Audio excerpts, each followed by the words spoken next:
गरीब का अल्लाह वाली है, गरीब का अल्लाह वाली है। मेरा कहने का मकसद यही कैप्शन में था। मैं आपका मेज़बान मंजूर शमस्याल फिर आपके लिए एक छोटी सी वीडियो क्लिप लेकर हाजिर हुआ। आप ज़रूर गौर से सुनेंगे, बड़ी ध्यान से सुनेंगे, बड़ी तवज्जो कर। मेरा आज इस वीडियो क्लिप्स में यही है कि गरीब का अल्लाह वाली है। उन लोगों के लिए दुनिया पर गरीब भी बनाए अल्लाह पाक ने और अमीर भी बनाए। अमीर के महल और बंगले होते हैं, बहुत ज़्यादा गाड़ियाँ होती हैं, लेकिन उनके पास शुक्र नहीं है। और गरीब के पास अल्लाह ने बहुत कम दिया होता है ताकि वो दूसरे लोगों को देखते रहते हैं, लेकिन सब्र करना है। मेरा कहने का मकसद ये आप लोगों के लिए है कि आज की इस दौर के अंदर हम लोगों का हमेशा यही दावा रहता है कि हम गरीब लोगों की मदद करें, यही दावा रहता है। लेकिन कोई भी सियासी लिहाज से हो, चाहे वो तालीमी लिहाज से हो, किसी अदारे के अंदर हो या दफ्तर किसी ऑफिस में हो, लेकिन दफ्तर के अंदर भी जाकर गरीब को एक दिन का काम 3 दिन में मुकम्मल करना पड़ता है। एक गरीब को बैंक में जाना पड़ता है, उसको उस लाइन में खड़ा रहना पड़ता है, उसको अपनी अकाउंट कॉपी चेक करने के लिए कम से कम 2 घंटे का इंतजार करना पड़ता है। और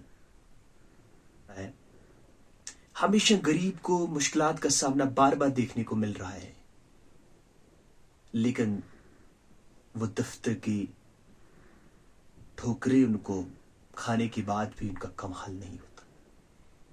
क्या एक गरीब का सहारामंद सबका अल्लाह है, लेकिन गरीब के साथ भी पढ़े लिखे लोग जो हैं वो नाइंसाफी करते हैं। उनका इखलाक उनके साथ अच्छा नहीं रहता है।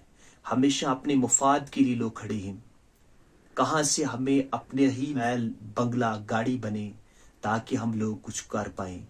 लेकिन बहुत ही नाहियत अफसोस से कहना पड़ रहा है कि आज के दौर में रिश्वत किससे ली जाती है। आज के दौर में रिश्वत भी अमीर से नहीं गरीब से ली जाती है। रिश्वत भी गरीब से ली जाती है, अमीर से नहीं ली जाती है। गरीब का वाली तो अल्लाह है। अमीर से क्या रिश्वत लेंगे? अमीर से रिश्वत तो कोई नहीं ले सकता है, गरीब से लिया जाता है। गरीब को 10,000 मिलने पर अमीर राजी नहीं है। उसको 10,000 मिलता है, अपना वक्त गुजारा करते हैं। लेकिन एक अमीर लाखों के हिसाब में कमाई करने के बाद भी अपने दिल में सुकून नहीं है।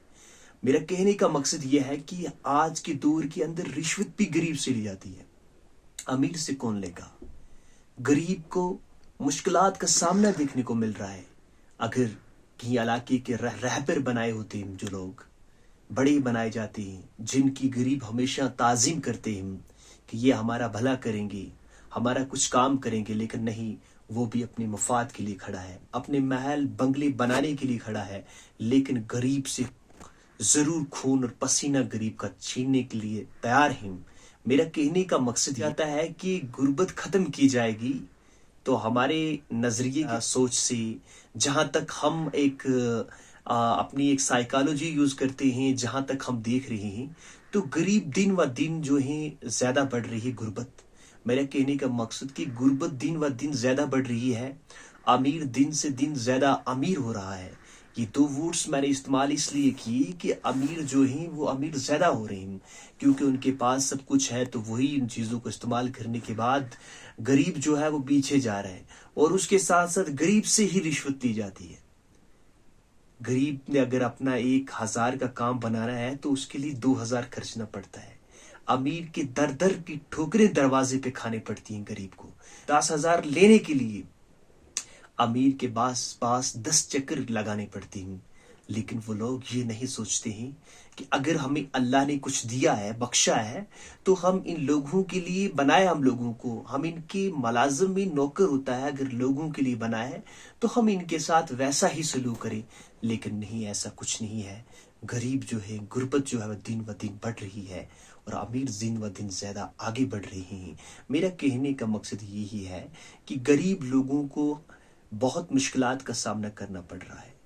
आज कोई दावा करता है कि मैं एक सियासी लीडर हूँ, कोई दावा करता है कि मैं कौम का रहबर अच्छा बनना चाहता हूँ। जबान से तो बहुत सारे अल्फाज निकलता है, زبان سے بہت سارے الفاظ ایسے پیش کرتا ہے کہ انسانیت کے لیے، لیکن وہ کام نہیں کر رہے ہیں۔ ہمارے علاقے کے اندر، ہماری اس جموں کشمیر کے اندر ایسی علاقے ہیں جہاں پہ لوگ بہت پریشان ہیں۔ غریب ایک یتیم اور بیوہ عورت کو اپنا کھانا وقت کا نصیب نہیں ہو رہا، پریشان ہے، کوئی کمائی کرنے والا نہیں ہے، لیکن اس کے ہی پڑوس میں اگر کوئی بہت بڑا گاڑی، بنگلے اور محل بنا رہا ہے تو اس کے محل بنانے کا کوئی فائدہ نہیں ہے۔ میرا یہی آپ لوگوں سے کہنے کا مقصد ہے کہ آپ لوگ جن علاقوں میں رہ رہے ہو، تو وہ چاہے ینگ نوجوان بھائی ہیں، چاہے اس علاقے کے کوئی بڑے سرپنچ ہیں، پنچ ہیں، یا کوئی اور اپنے آپ کو اچھا سمجھتا ہے کہ میں رہبر بننا چاہتا ہوں، تو وہ یتیم بے سہاروں کا سہارا مت بن جائیں، تاکہ ہمارے علاقے کے اندر ایک نئی تبدیلی آئے۔ یہ مت سوچی کہ جہاں سے ملے تو وہیں سے اپنا پیٹ پالنے کی کوشش کریں، کیونکہ غریب سے ہی چھین چھین کر نکالا جا رہا ہے۔ غریب کو ہی در بدر کی ٹھوکریں کھانی پڑتی ہیں، غریب کو ہی آفیسر، سیاسی لیڈران کے دفتروں کے سامنے 2 دن ملنے کے لیے چکر کھانے پڑتے ہیں۔ امیر کو کیا ہوگا؟ امیر تو واٹس ایپ میسج کر کر بھی اپنا سلوشن حل کر لے گا۔ جہاں ایک غریب کو 1 دن کے اندر کام حل کرنا تھا، وہاں غریب کو 5 دن لگ رہے ہیں۔ وہاں جہاں ایک امیر کو 1 دن لگنا تھا، وہاں اس کو 1 منٹ لگ رہی ہے۔ وہ یہی راز ہے کہ غریب جو ہیں وہ بہت پریشان ہیں، غربت دن و دن بڑھ رہی ہے، اور امیر جو ہے دن و دن بڑھ رہی ہے۔ غربت زیادہ بن رہی ہے، امیر زیادہ بڑھ رہی ہے۔ تو میں آپ سے